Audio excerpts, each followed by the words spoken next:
Okay, so at this point, I'm going to be happy to turn the microphone on to board member David Kaiser, who is going to say a few words about Aurora and then introduce today's speakers. Thanks, Peter.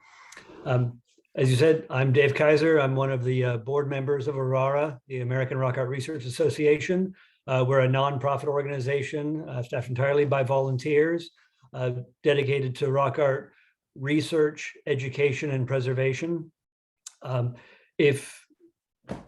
Every year we do an annual conference. We have one planned in March in Tucson, and we do a peer-reviewed journal and many other things. I really encourage anyone who's not associated with us to check out our website and our social media sites and become involved.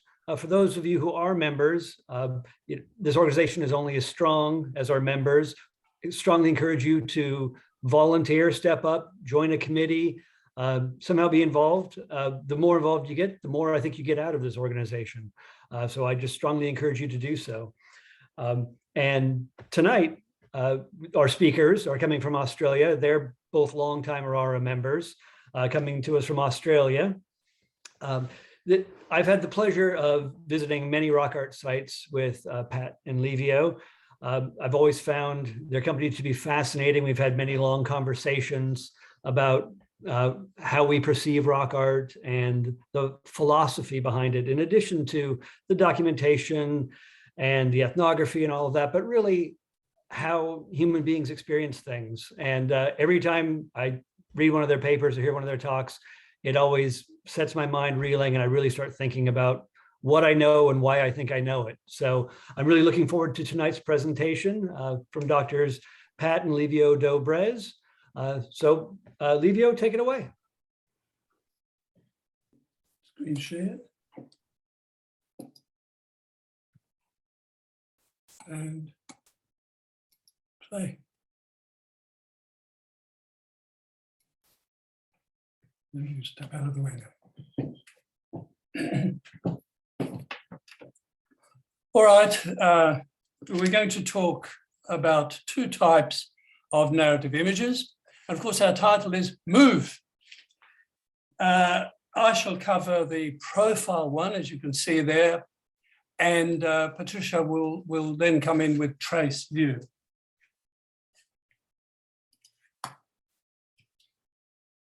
We're all used to visual narratives in still pictures.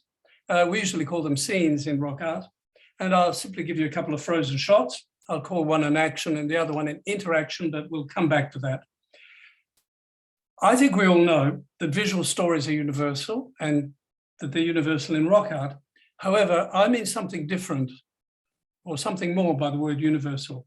I don't just mean you find them everywhere, perhaps any time almost. I mean because they're universal because they're based on fundamental human structures of perception, how we actually see. And that's what interests me. Now I'm going to call these three images narratives. They depict an event or events, something happening, somebody doing something. And well, you might say this roughly corresponds with the rock art idea of a scene, assuming there is a general rock art idea of a scene. I'm not sure there is, because scenes haven't really been much analyzed in rock art. And this surprises me. They even have not been much analyzed in art history, which has had a lot more time. Anyway, this is what I try to do. I try to analyze what we mean, or maybe what we should mean, when we say scene, but I'm going to call it narrative. I'm going to do it with the theoretical basis, and I'm going to do it with some support from experiment, although I won't have much time to talk about that today. Top left, a single figure runner from Arnhem Land. Just below that, these are all events. A possible birthing scene, this is presumed. On the right, you have the presumed woman giving birth. This is from the Capivara range in Brazil. And there are some people on the left. What are they doing? We don't know. Maybe they're dancing some ritual. Something similar here at the red linear type site in Texas. Again, three figures on the right. Two of them presumed to be helping. We assume it's a birth. and then there's a lineup, as in the capybara range, there's a lineup of figures. What are they doing? Well, we're not sure. Again, I'm going to call that an interaction, and the other two, sorry, an action, and the other two interactions, but more on that later.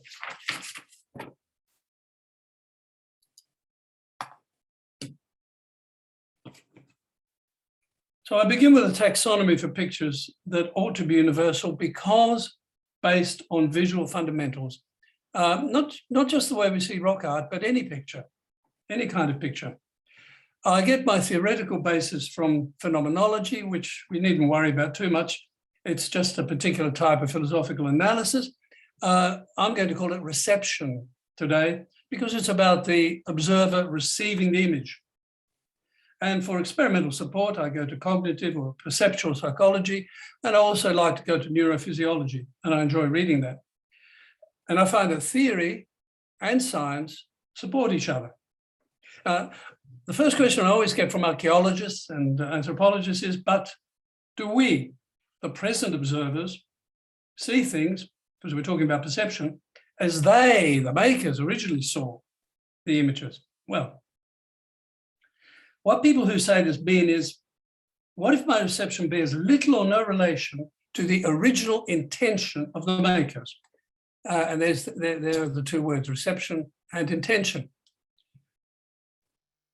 So, you know, I may have no access to culture-specific original intentions. Well, I agree entirely with that. Usually I don't, certainly with rock art. But my focus is on reception and not intention.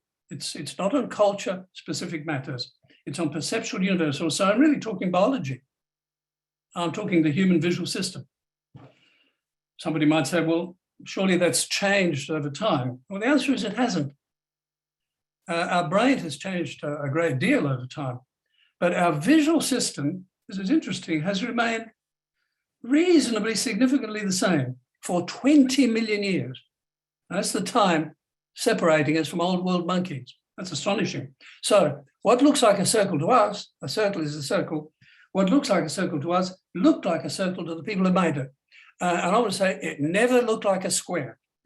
So if we restrict our analysis to perception and avoid culture-specific interpretation, we can make headway with the idea of a scene or a narrative.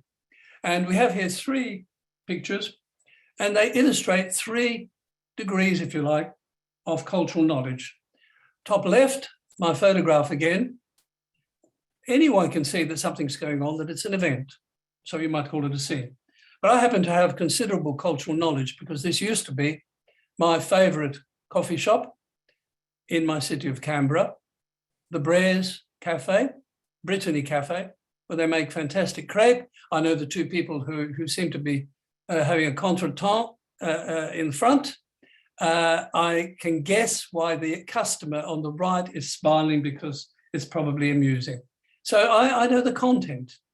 Now, if we shift over to the bottom right, I'm not going to call that a scene, but because he's holding a hammer, this is in Backa, Sweden, Western Sweden, just down from Tanumshede. Because he's holding a hammer, people have called him Thor, the god Thor, or Thor, if you like.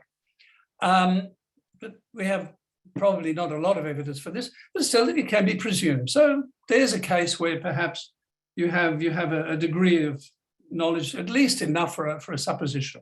If you turn over to the bottom left, you have guions, beautiful, graceful, very graceful guions from the Kimberley in Australia.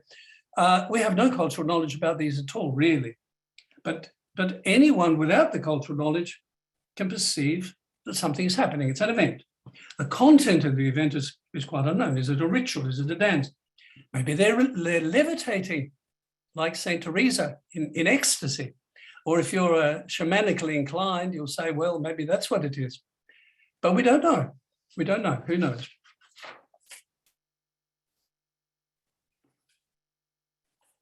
Now, it goes without saying that my non-culture specific perceptual approach doesn't mean that I have no interest in historical analysis, culture-specific analysis.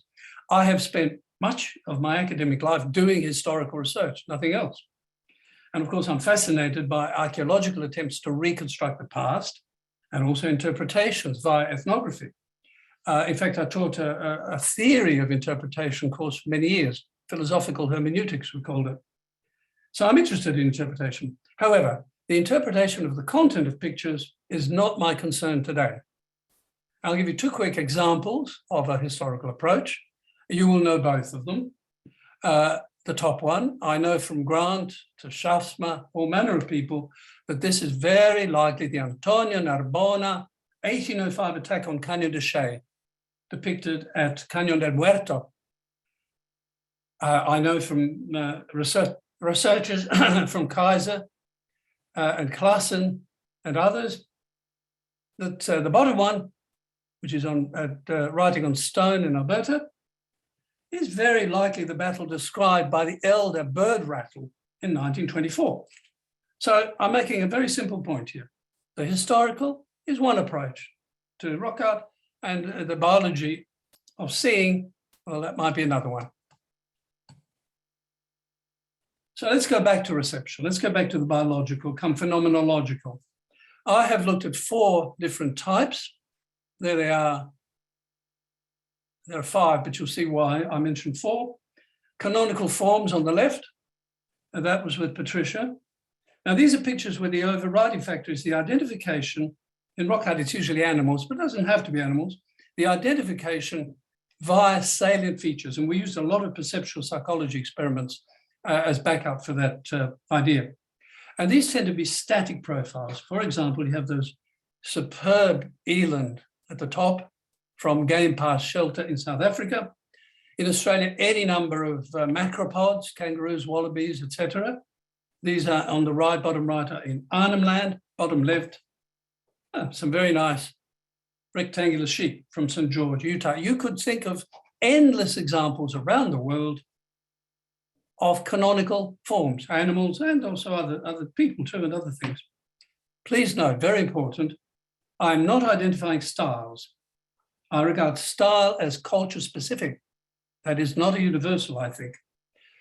So that's canonical. Performatives, I'll talk about very briefly in a moment. Narratives, I'll talk about at length after that. Surface effects, I'm going to dodge that one for the time being. And traces is for Patricia.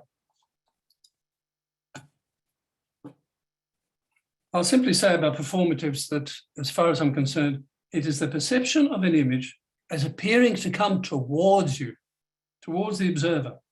And I've connected that with psychology experiments on a very interesting phenomenon of looming, which worries humans in experiments and terrifies monkeys. We don't like things looming at us. I won't go into the characteristics of performatives because that's not today's topic, but they tend to be frontals. They don't have to be. 3 good ones, a Tlaloc-like one from New Mexico at the top, a Dinwoody style one from Wyoming below that, and on the right, a Vernal style one from Utah. The last 2 in particular, very, very famous sites. Now, performatives are very, very appropriate for religious icons. I could give you any number of examples of looming frontal performatives in religious icons all around the world. But I'll give you one, only one. The great Buddha, frontal, at Wat Sut Hat, a temple in Bangkok. But it doesn't have to be religious, it can be entirely secular. You will all know the picture, which has the caption, "Your country needs you." And then it's Uncle Sam or whoever it happens to be, points directly at you. That's a performative image for me. Performatives are very, very common in America, in the USA, all over the USA, from Texas all the way to the northwest and other places that I probably don't know so much about. They loom over you, sometimes at a distance, not necessarily as frontals.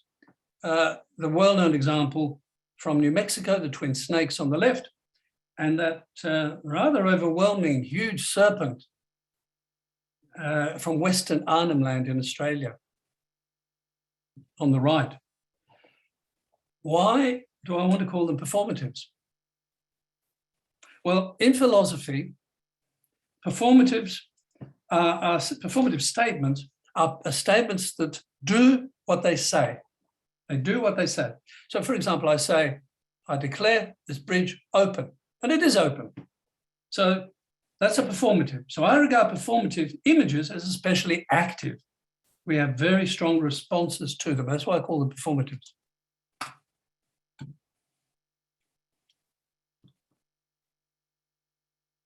Of course, you can have different perceptual types on the same rock art panel.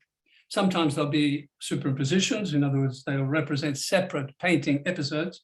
Sometimes they may be part of the one episode. It doesn't really matter for my purpose. Here's an example of canonicals and narratives on the one panel. At the top, beautiful, beautiful white jaguar from Varedão in Brazil, a classical canonical cat from there to there. But you have superimposed tiny little figures.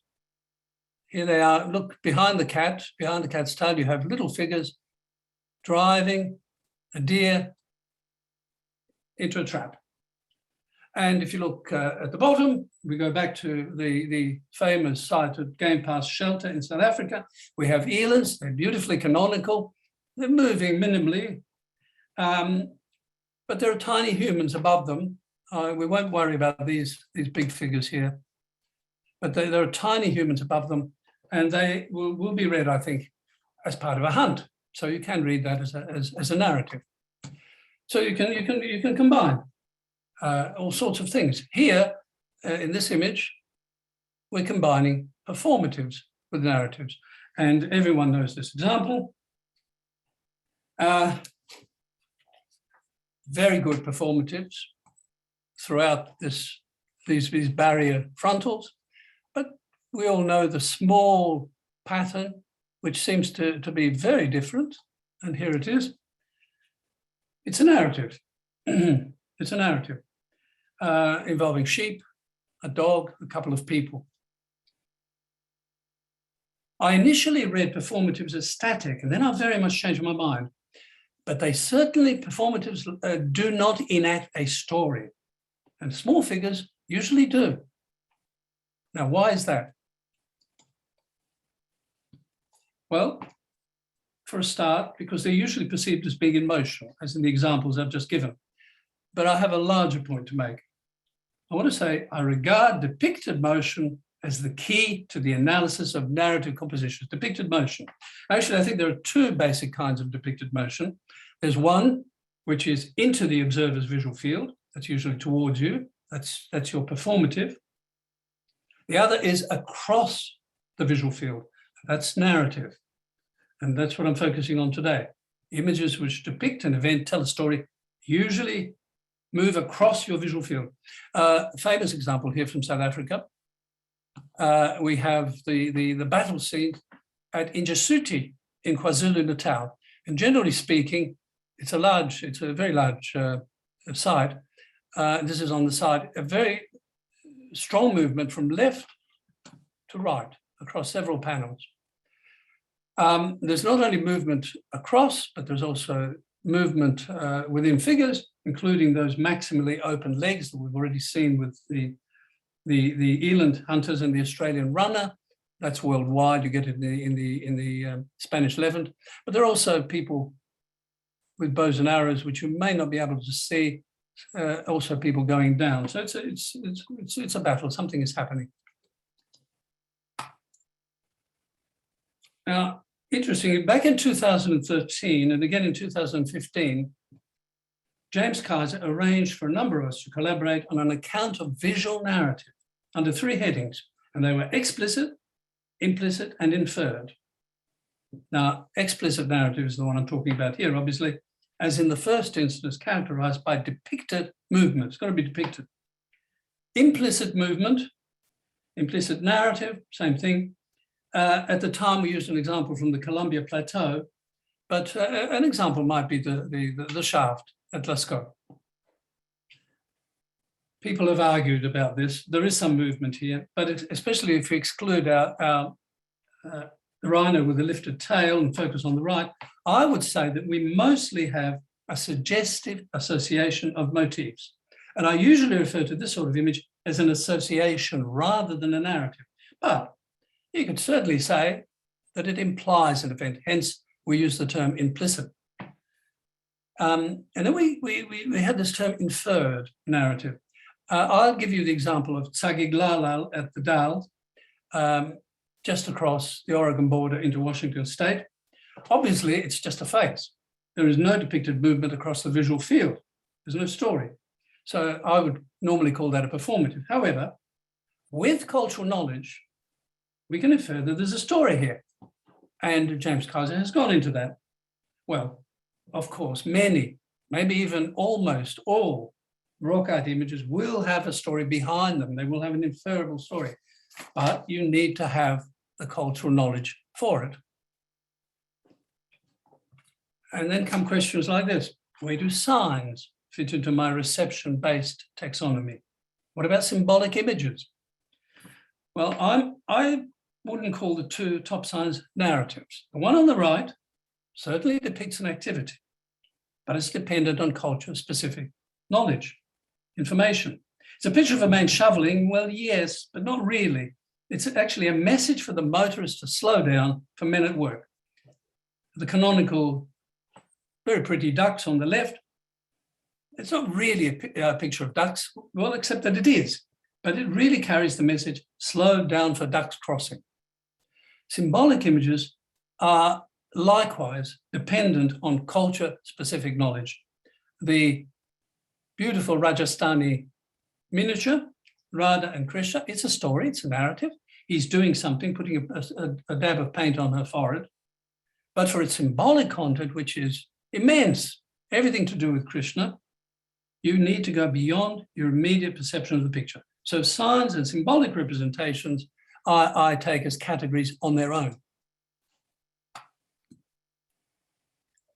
So I've implied a lot of things, but I'm going to state it very plainly now. I define narrative images as perceptual universals depicting emotion across the visual field. And I'll give you a little bit of perceptual psychology and a little bit of neurophysiology here. Not much, I don't have time. Johansson did experiments some years ago called point light experiments, showing how efficiently we identify objects from their motion, objects from motion. In connection with this, neurophysiology tells us that visual processing, which is in the occipital lobe at the back of the head, has two pathways, one for objects and one for processing motion. And unsurprisingly, the motion pathway is faster than the object pathway. So in other words, we see movement before we see what's moving. And this is important for quick evolutionary response. After all, it might be a lion. Another point, in America, Jennifer Frey did experiments that very clever that showed that you actually see movement in a still. She was actually able to measure the movement that you see in a still, which sounds incredible, but she was very clever. In connection with that, neurophysiological mapping tells us that we see depicted motion in the same neuronal area as real motion. In other words, we see the man running to catch the bus and the picture of the man running to catch the bus in the same neuronal area. Or putting it another way, the same neuronal ensembles fire for both in the same area, the same ensembles. In fact, a single neuron, this is some years ago, probably more now, but in fact, a single neuron was found to fire indiscriminately for real and depicted motion. Now that is very interesting, tells us a lot about pictures. Obviously, a lot of neurons will discriminate, otherwise you're confused. From all of this, I conclude that the perception of depicted motion across your visual field is very, very real. Your brain sees it. I'll give you two examples again. Across the visual field, the Arnhem Land runner on the left, and a much more complex example, a dynamic diagonal composition from Tansiesberg in the Orange Free State in South Africa. Broadly speaking, a group on the right seemed to be opposed by a group on the left. I want to go back to the idea of an action, which is the single figure, and the interaction with the others, because many rock art scholars have defined narrative or scene as requiring more than one figure. That's the conventional definition? Well, I argue that there is no theoretical or experimental basis for this view. So I count an action, single figure in motion, and an interaction, more than one figure, as equally narrative, equally telling a story. And I think my definition is more economical, and that's one advantage it has. Now, another distinction that I want to make is between on and off stage action. Now, that's an idea that came from Dave Kaiser, and we put it up in the 2013 James Kaiser et al. Article. Look at the bottom image first. Again, a very dynamic diagonal composition, delicate, graceful guanaco. This is from Cueva de las Manos in Patagonia. It's actually a hunt because you may see there are tiny little figures involved in a hunt. Now, the point about this is that it's on stage. The whole action is there. So we call that on-stage action. Now, just above that, the warriors from Ubir in Arnhem Land, Australia, well, the action is directed outside the picture. They're going left off stage. And the other picture on the right, from the Confusion Range, Brazil, which is next to the capybara one, well, one of the capybara has been hit by an off-stage hunter. So you've got on-stage and off-stage action or interaction.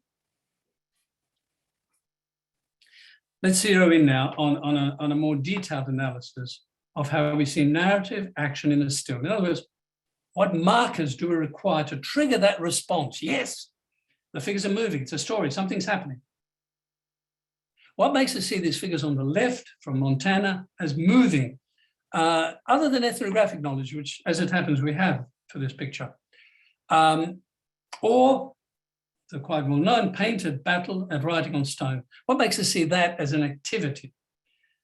James Kaiser has done a detailed reading of this panel with reference to cultural conventions for the biographic, but I don't necessarily have that knowledge. Even without that knowledge, we can all see at least a couple of motion-driven encounters. At the top, we can see that the man on horseback is probably dispatching the man on foot. Below them, we can probably all see that there's an action taking place, that the man on foot with the saber is dispatching the man on horseback. So what is it that triggers this perception of movement? And I stress triggers, because you have to do it. You activate the seeing of movement. The brain has to do the job. Very quickly, asymmetries, such as angled limbs, there's the list up above. That can include peak shift, those maximally open legs, which we've had examples of, that everyone knows about. Profile, that's been mentioned. Size, I mentioned that briefly. Narrative figures tend to be small. Gestalt psychology has argued that small is more dynamic. Now, with small size goes optimal viewpoint at eye level and close up, whereas with larger figures, such as, for example, performatives, you're more likely to see those from afar. Now, last but importantly, I want to talk about this, what I call the window principle, the idea of the frame. Let's say with the picture on the right, the frame is simply the rock art support. The narrative rule for the frame is this: the observer has to stay out, the action has to stay in. That seems obvious. If you break that rule, you break the fourth wall. That is the expression used in theatre and film, breaking the fourth wall. I'm sure you've all been to theatre. Let's use an example of theatre because it's older. There's a narrative going on stage, an action. Suddenly, one of the actors turns towards you, the audience, and addresses you directly. Instantly, what is happening is that a narrative is transformed into a performative. In other words, the frame has been broken. That's called breaking the fourth frame. Okay, that's the window principle that I want to talk about. Now, at any point, the brain has to be active. You have to do it. You can throw a switch. For example, an obvious switch you can throw, you can freeze movement in a still. You're free to do it. But it is easier to go with markers of movement than against. And also a quick note in connection with universal markers. There are no universal markers for symbols. Any image can have symbolic meaning or content, but you need to have cultural knowledge to get it. Biological perception alone will not give it to you. Now, a vital aspect of seeing motion in a still relates to space. As you activate motion, you also activate space. You make it dynamic. You mentally visualize or generate a space that moves with or through the movement of figures in space. On the left, we have an example from Wyoming. We have a left to right movement, and we read that as a rush of horsemen. Now that means it would translate into space contracting on the right and expanding on the left, behind the horseman. And that you have to visualize that or activate the space mentally so as to activate the perception of the woman caught at the bottom right, and also to activate the perception of a confrontation just above her. With the movement going the other way, the famous image from Valtorta in the Spanish Levant, well, there you have a right to left movement, and you have to see space as expanding behind the animals, rushing forward and contracting immediately as they meet the line of hunters. They stop short. Now, if you carry out the visual operation of seeing the figures as moving, you simultaneously activate the dynamism of space around the figures. And normally, you do this unconsciously, but you can be made conscious of it. If you choose to freeze the movement, you simultaneously freeze the space, which just becomes blank space. It isn't doing anything. Now, all this applies to our single Australian runner. You read space as contracting in front of the runner and expanding behind the runner. So depicted movement and the generation of dynamic pictorial space go together, and they're both effects generated by the observer. Of course, there's no marker for space as such. The markers come from the movement markers in the figures, the ones that I've mentioned above, and also the compositional markers like dynamic diagonals, which I have also mentioned.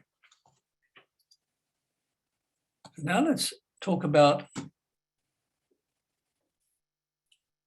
the key, I think, to perceiving interaction. Interaction is distinct from action. Again, your active brain has to see something, but this time it has to see not so much movement as causality, cause and effect.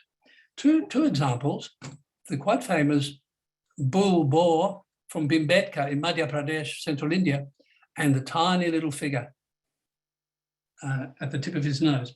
You have to see causality. You have to see the chasing and the catching. And something similar with the rhino and the smaller figures. Splendid little composition on the right from the Nukloof Mountains in Namibia. I want to say that you don't just infer motion and causality. That would be much too slow for evolution. By the time you infer, the line's got you. It is the same with pictures. Causality is tied to motion perception. And you recall that motion perception is the fast processing pathway in the brain. Causality is tied to that. So perception of both of these has to be direct. And here I refer you to perceptual experiments, to a couple of pioneers in perceptual psychology. The great psychologist from Cornell, James Gibson, for his experiments on motion, and from Louvain, the psychologist Albert Michotte, who did experiments on causality, and much has been done since. It makes sense to think of the perception of pictured motion and causality as immediate, or let's say as good as, or better still, pre-packaged in the visual brain. That's already happened. And by the way, the boar and the rhino are also very good examples of the issue of space in a picture.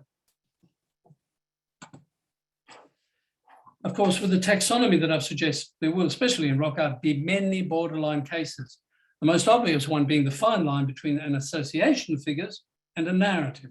Now, an association is just a matter of formal relations. A narrative is not that. It's a matter of motion perception. The top example is from Yankee Hat, which is in the Australian Capital Territory, not far from where I live. It's a macropod. Let's say it's a high country grey kangaroo plus a couple of dogs. Is it an action? Are they chasing? Or is it just a formal association? Well, the movement markers are weak. I'll leave it to you to decide.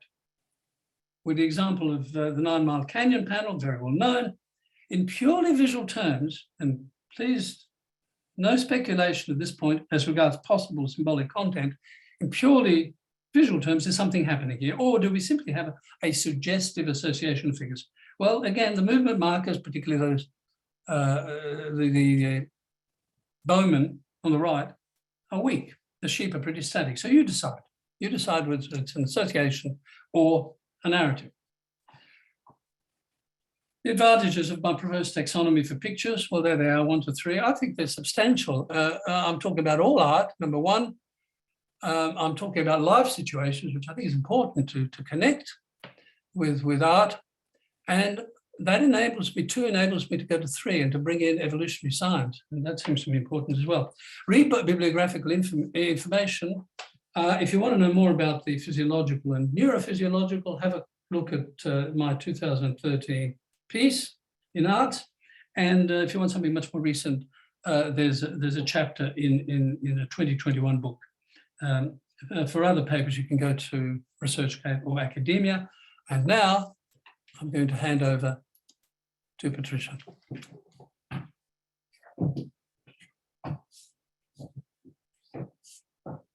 Hi there, it's very good to be with you. And just a segue. On the bottom left, we have a Kimberley, Australia. We might call it a scene. And here we have a profile hunter with profile macropod. And surrounding them, the tracks of the macropod, which is being pursued. So we have plan view and we have profile. And on the right here, this is Plains Indian. We have the same plan view, horses, hooves, and the profile warrior, couple of figures there. Of course, by comparison, the Plains picture is very busy. There's interaction, movement of projectiles across the visual field, suggestions of depth with downness indicating closeness, upwards distance. This is reinforced by the relative size of figures. The TPs are multi-angular, and for a full explication, go to Kaiser D and Kaiser J in IRA 2020. There is an alternative, mostly overlooked, to the presentation of narrative as profile scene. When we survey the range of imagery at rock art sites, tracks tend to not to stand out as more important than other forms, yet their significance as a for all time communications affordance would seem to exceed all others. We didn't need to invent a way of telling stories because they were already there in the landscape in the form of observable traces of events. In our search for the origins of visual storytelling, it's all there, hiding in plain sight, if we have eyes to see it.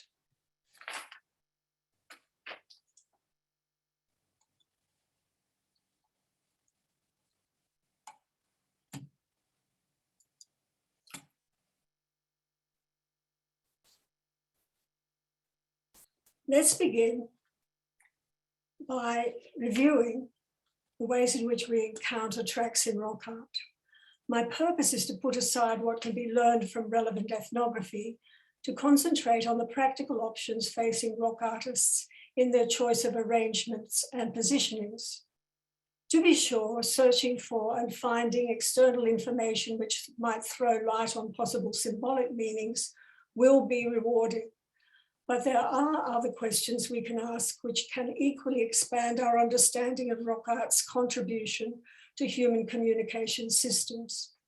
Tracks images occur as singles, pairs, clusters, or sequences, and their positioning is either on vertical faces, undulating rock forms, or horizontal pavements. These observations may seem rather basic. So what, someone might ask? The artist simply exploited the possibilities, but with no particular intention.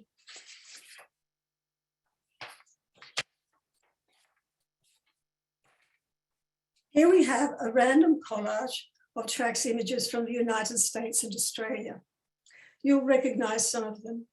They illustrate what I've been saying. They occur as singles, pairs, clusters, and sequences, and they've been executed on vertical, rounded or flat surfaces. These choices are by no means random. Each choice of presentation, single or multiple, sequenced or not, and of rock surface offers its own special affordance, contributing to the impact and meaning, and I'd describe it as an ecological meaning, of the image or configuration of images in question. This is not to deny that some images will be made on a particular surface because that is the surface ready to hand. This is seen in Australia, where sequence tracks telling the story of progress across terrain frequently occur on horizontal surfaces which correspond visually to the surfaces on which trace imagery occurs. Generally, humans do not walk up walls. However, in a deep gorge, for example, where the available surfaces for inscription are vertical, such trace surrogates appear as up and down compositions rather than the way they would appear in real life. And I'll give you contrasting examples of compositions which might feasibly be interpreted as hunting tropes, wherein a human represented by footprints is pursued by an animal, often a kangaroo or wallaby, these being favoured game. One is on a horizontal plane, the other on a vertical surface. Now, these tracks do not require informed outside commentary for an understanding of their narrative character. With tracks lineups, movement across terrain is directly perceived, and I shall return to the question of perceived movement. Here on the top left, a panel from South Australia with human footprints. There's a right one, a left one, and they are in tandem with a hopping kangaroo, represented by these tick shapes. There's one, another one up here, and to complicate the matter, there are actually bird prints. And bottom left, this side is not very far away. In South Australia, you have human footprints, one, two, three, alongside kangaroo tracks represented as these double images. A caveat relating to ethnography-informed readings.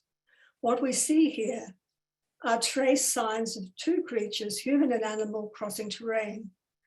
Based on the impact that the hunter-gatherer lifeway had on them at the moment of contact, early anthropologists like Herbert Bazadow described such compositions as hunting scenes, a reading which no doubt contributed to the hunting magic thesis readily taken by Breuer and others from Australian ethnography.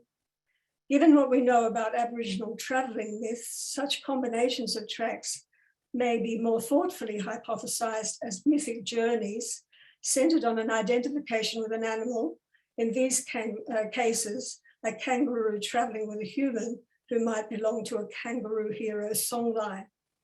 Understood at the symbolic level, and we'd need specific external site-related ethnography to support this interpretations, these lineups might be characterized as evoking the maker's kangaroo dreaming. Strategic positioning. In both cases above, the track's images are situated in an elevated position on vertical surfaces.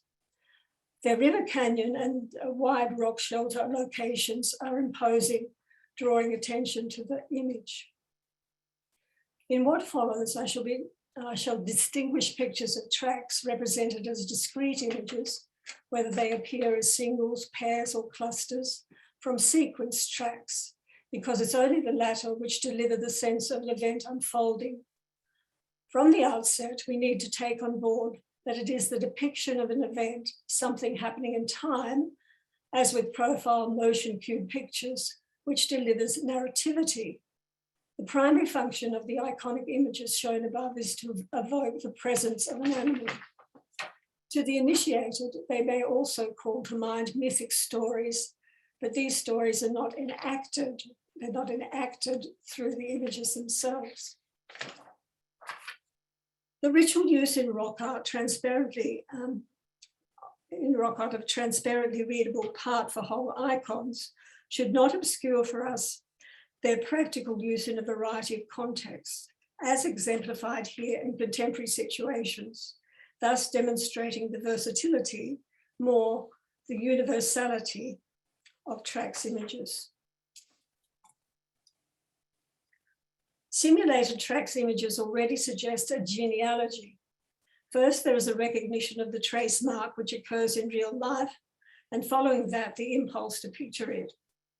It's telling that hand stencils in France, Spain, and Indonesia are among the oldest dated iconic images on record. We can be confident that real traces of human hands and feet and of the tracks of animals have been there from the time we stood upright. We can only speculate at what point technical skills associated with tool making allowed for the copying of trace marks as petroglyphs.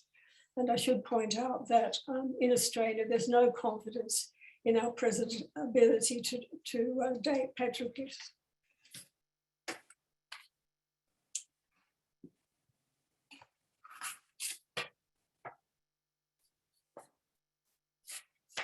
I want to draw attention to track sequencing.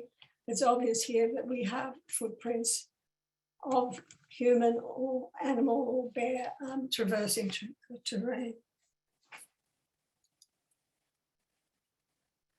Recognition of a role for spontaneous occurrences of iconic images, such as footprints, offers an overlooked starting point for an understanding of visual storytelling. Transparently readable marks brought into being by bodies in the form of traces of their activities offer pre-given affordances for communicating both a being there and, significantly for this presentation on motion images, a doing something. For a story to exist, something must be happening. In what follows, I shall tackle the issues of iconicity, directionality, movement, and landscape context, as these are encountered in trace trackway surrogates.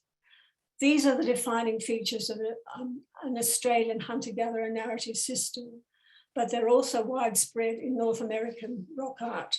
Sequencing of tracks delivers perceived movement.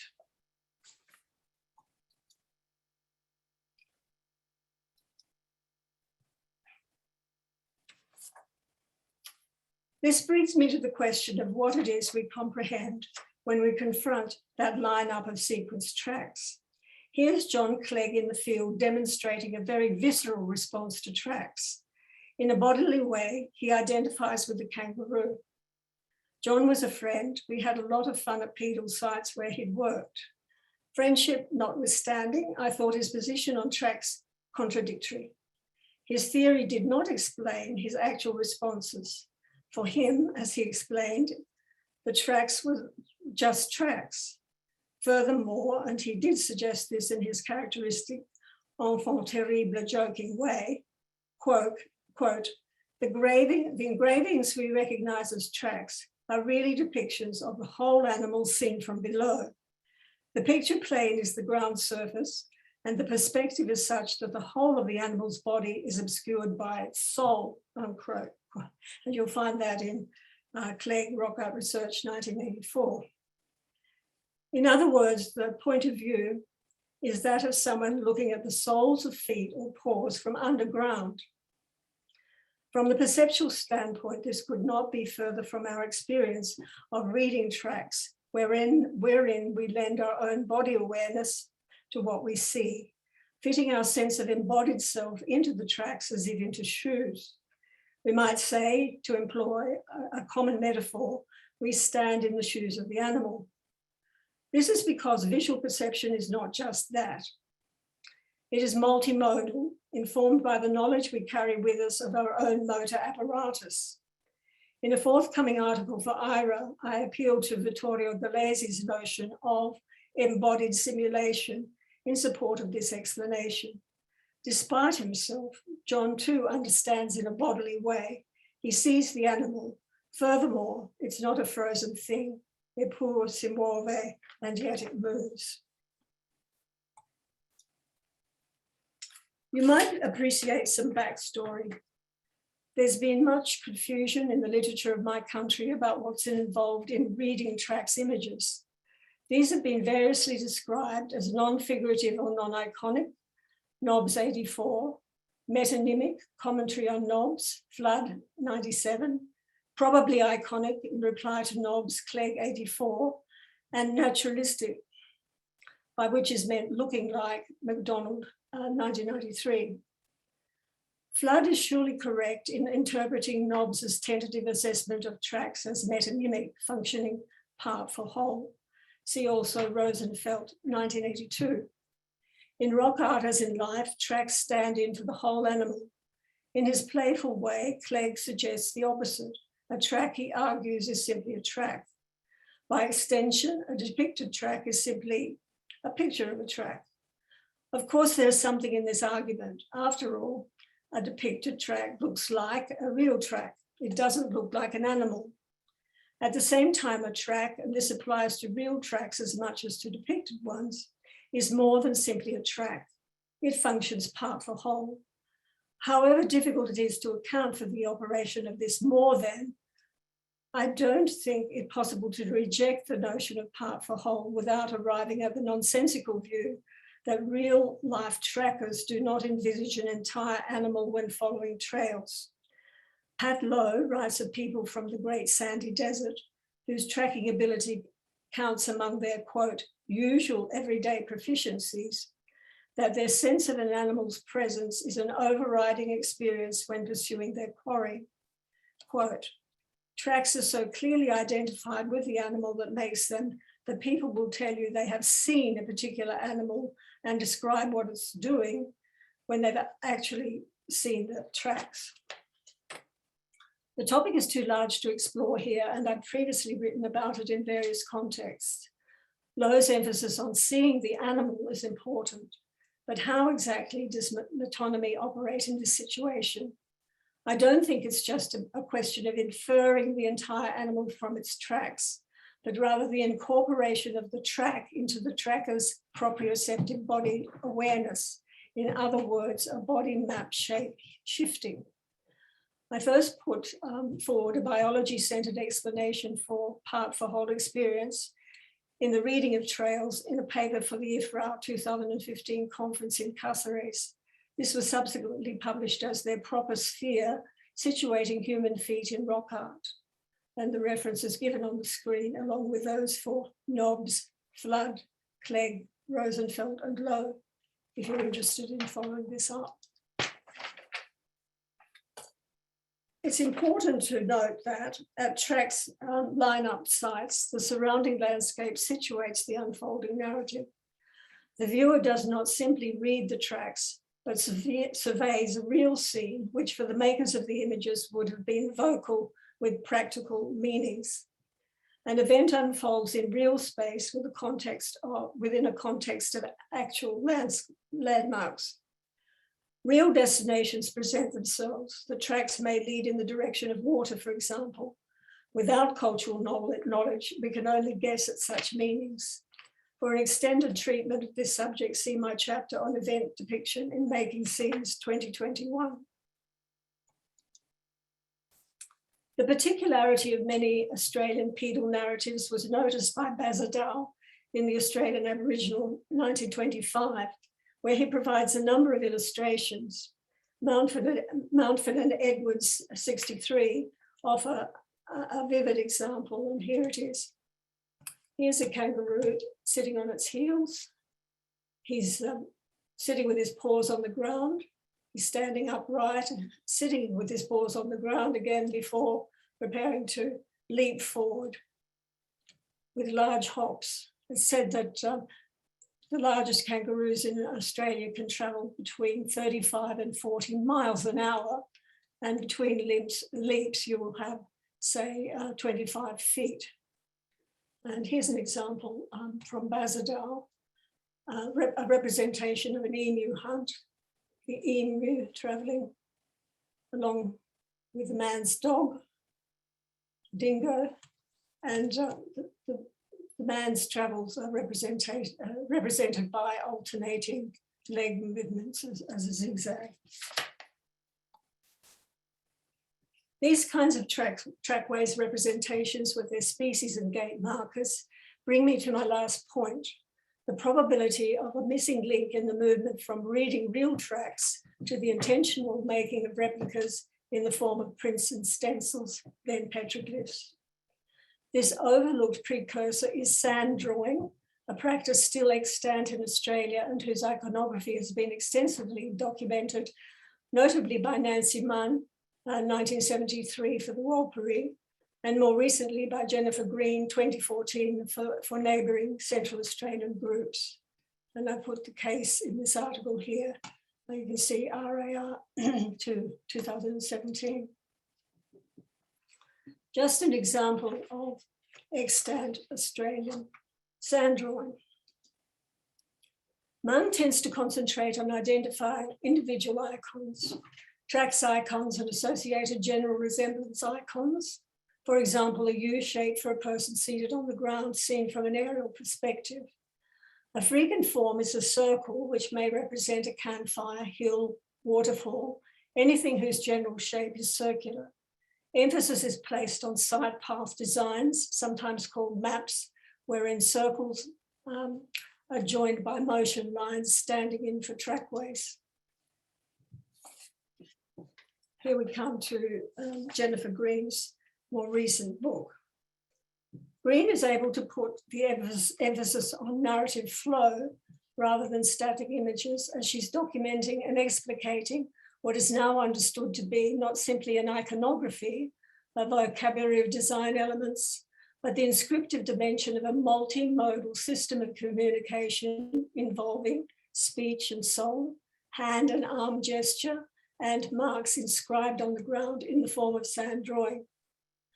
Sand drawing itself is miniaturized theatre in which the human hand may be employed as a stand-in for a character in a drama as fingers are walked across the sand.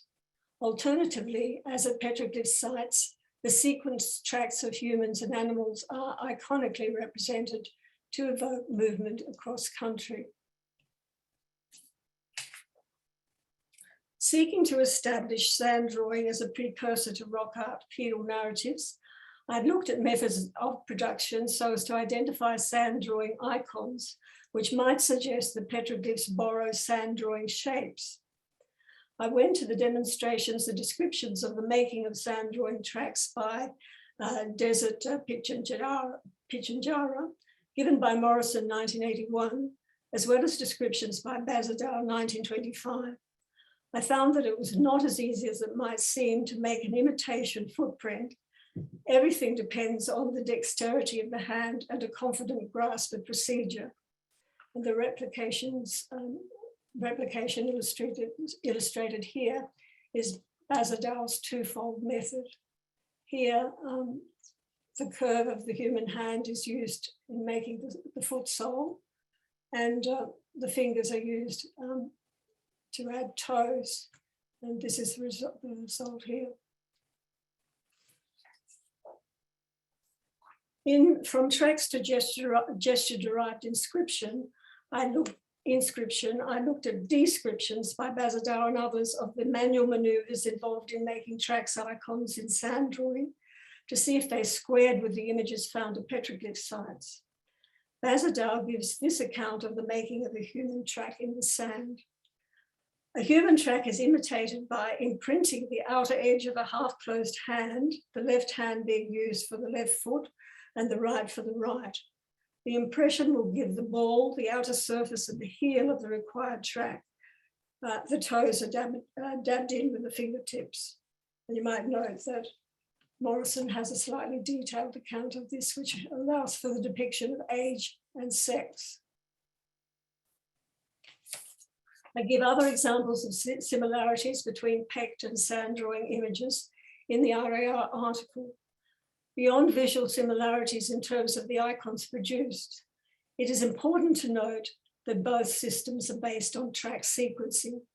In sand drawing, a simple motion line may substitute for a trackway, and we should take this into account when we look at petroglyph sites where, for example, a spiral might also represent a narrative trajectory. Here in the Flinders Ranges in South Australia, we have a dog, a seated dog with all its parts, And I'd like you to note the front paws, the pads, the fingers added. And over here, this is Morrison's record of this process taking place in real time. The thumb being used to represent the pad and the fingers used to dab in the 4 toes here. And this, you'll remember, is the Bazadar example, the pad and the toes and so on for the dingo. Conclusion, we didn't need to invent a way of storytelling because nature writes its own stories as trace narrative. Inquiries into the history of depiction puzzle over the emergence of iconicity.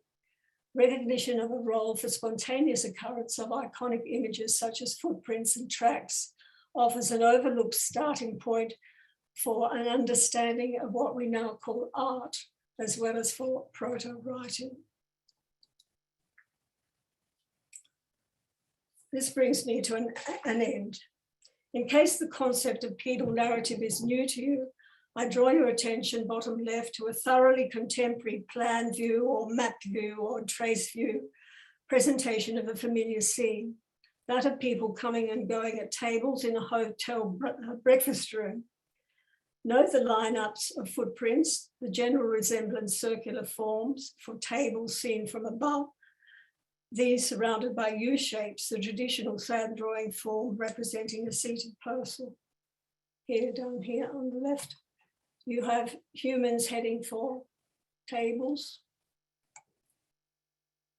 The tables themselves are represented by the circular form seen from above, and people sitting around the tables are represented by these U-shapes. So if you're thinking of visiting the Antipodes in the near future, you can begin to adjust.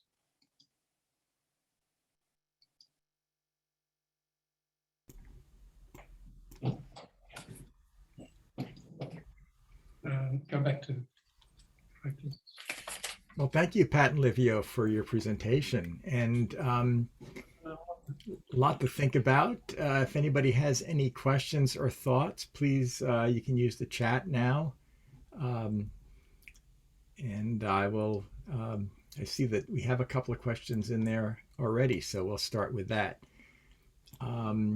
So Kathleen says, has there been research on the prevalence of tracks in rock art to go from left to right versus right to left in situations that aren't landmark specific, like identifying a water source nearby?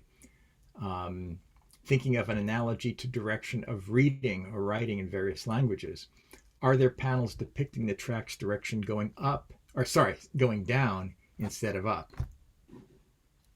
I think that we need to see this in terms of the landscape orientation.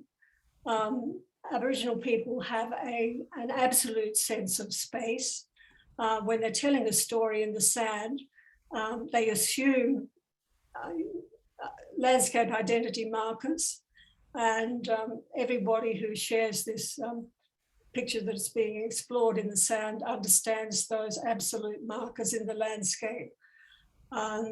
So I really wouldn't know what to say about parallels with writing in that regard, left to right, right to left, because they're sort of just settled into the landscape, and the orientations are provided by the landscape itself. So they could go to the left or they could go to the right with some identity marker like a hill in the background, giving form and context to the directional tracks. Dave asks, how many tracks are needed in a sequence for it to be perceived? I guess maybe you've heard this question before. How many tracks are needed in a sequence for it to be perceived as motion or to indicate narrative? I think that's a very good question, a very relevant one. I would say 2, but I think that what's happened is that the narratives have been condensed and conventionalized over time, so that the maker of a tracks image would be happy to give you just a sequence of 2, whereas perhaps once upon a time it would have been half a dozen or more. But I have actually seen at one site in South Australia leaping tracks which are set at almost 20 feet apart or something like that, which would suggest that they are trying to reproduce what happens in the landscape. Please. The question is relevant to Jennifer Frey and her experiments. She showed that one of her experiments used a picture of a man jumping down from a wall, and she had two pictures only.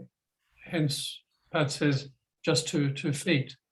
So she would show the picture of the man falling or jumping. Then she would show a blank. Then she would show him falling a little bit further. And she would ask the bunch of students, they probably were, is it the same or different? Because she couldn't give them any cue. And they inevitably said, same. But it wasn't the same because the man had jumped further. And yet they always said, same. So she interpreted that. It's difficult to comprehend, but a lot of people have supported Jennifer Frey on this. She interpreted this as saying that you already saw the first one as in motion, the first man jumping, picture of the man jumping, and you remembered that when you looked at the second picture. So you felt it was the same because you'd already moved it. So you start moving it from very early on. Now, Pat is hypothesizing perhaps something similar for feet, but of course lots of tracks will be more than 2. I hope that satisfies the problematical Dave. Was that Dave? Wasn't it Dave? Yeah, that was Dave. Yeah, so to kind of follow up on that, I mean, we sometimes see a single track or a single handprint versus multiple, right? More than one. Do you kind of see that as possibly a distinction between a performative in the case of a single versus narrative in a case of multiple? Definitely. This is what I've argued about handprints, that they are performatives. But what about a track? A track isn't performative, though. If you have a single track, your argument is presence, isn't it? A single track, yes, it's presence. It just I am here. registers the existence of a creature, a human, a bear, or whatever. But you need 2 to get at least the beginning of a sense of movement, yes. Right. Although being here could be considered a narrative too, right? Well, not the way we look at Only it. by implication, Yeah. not by Yeah. take it on. Look, that one's a curly one. Yeah. Life wasn't meant to be. And probably along the same line, in Paleolithic art, we typically have profiles, but often not interacting images, right? So like at Koa Valley, let's say the art, you've got lots of images, even superimposed, but not necessarily, obviously interacting. So how would they fit into your, your psychological model? Pat lets me answer that one. I make a distinction between association and juxtaposition. And lots of Paleolithic images, I usually use the example of Neo, but you can find others. In fact, most of them really, but not all, because there are scenes, I think, in Paleolithic art. But in most cases, you will have what look like random images of bison, horses, and the like, ibex, and so forth. And I call that juxtaposed. Now, when you actually have a connection between 2 of them, more than just a juxtaposition, I call that an association. The example I've always used is from Neo. You have juxtaposed images of these animals all around the hypothetical frame. And then at the bottom, you have 2 bovines actually close together looking at each other. Now, the real question is that an association? Well, it is, because if you remove one of them, the other one's different. Is it an action? Well, you can read it that way if you wish. It's a very borderline case. So my distinction between a juxtaposition and an association is, if you could remove something and it wouldn't make much difference to the composition, then it's a juxtaposition. But if removing something changes the composition, then it was an association. And an association can always go in the direction of a narrative. It doesn't have to, but it can. Does that help? Well, yeah, I mean, it's an interesting way to think about it. And it does give you a way to distinguish between them. What about superimposition? I mean, which is extreme juxtaposition. What about it? Go on, your turn. I thought somebody raised that with you previously in an exchange. I don't know. I mean, juxtaposition might just mean that they were in a hurry, or it might mean highly important symbolic significance. I mean, sorry, superimposition. What did I say? Juxtaposition. No, superimposition may mean something symbolic. I mean, I think of images, panels, which are constantly painted over in places like Kakadu. And what does that mean? That they need to renew them. So that what was underneath there has something else superimposed over it. So much of that probably has to do with the renewal. But at other times, it may have many other reasons for it. But I don't know that in terms of perception, I'm not sure that I don't think we have an interesting, sorry about that, we don't have an interesting thesis on superimposition. Well, there you go, future work. Yes. What about superimposition in contemporary art? Some people suggest it's motion, and other people suggest it's this matter of increase. And yeah, with the question of, you mentioned Koa, and you, among other things, are probably thinking of that. It's a horse, I think. It's done in several phases. It's not the only one. I think there are a couple at Foshkoa. And we have a couple of those in Australia. We have what are known as the rabbits, just north of Sydney. And they're a string of what we think are Aboriginal figures doing some sort of ritual, but they probably have feathers or something on their head. So they're being referred to as the rabbits. And you can read them as motion. Azema, a Frenchman, interprets these things as proto-cinema, movement. We think that's pushing it. And we feel the same way with the Koa images. We think, thinking that this is an attempt to do a cartoon, in which the images will be, if rapidly shifted, will be seen as moving. We think that's pushing it a bit, but that is a line that some people, notably Azema in France, have taken. We tend to think of them as meaning something else, but we don't really have a theory about that. Right, because that is a perceptual thing, right? So you could see how do people perceive, what do people perceive when they say a horse with 3 heads in different positions, for example?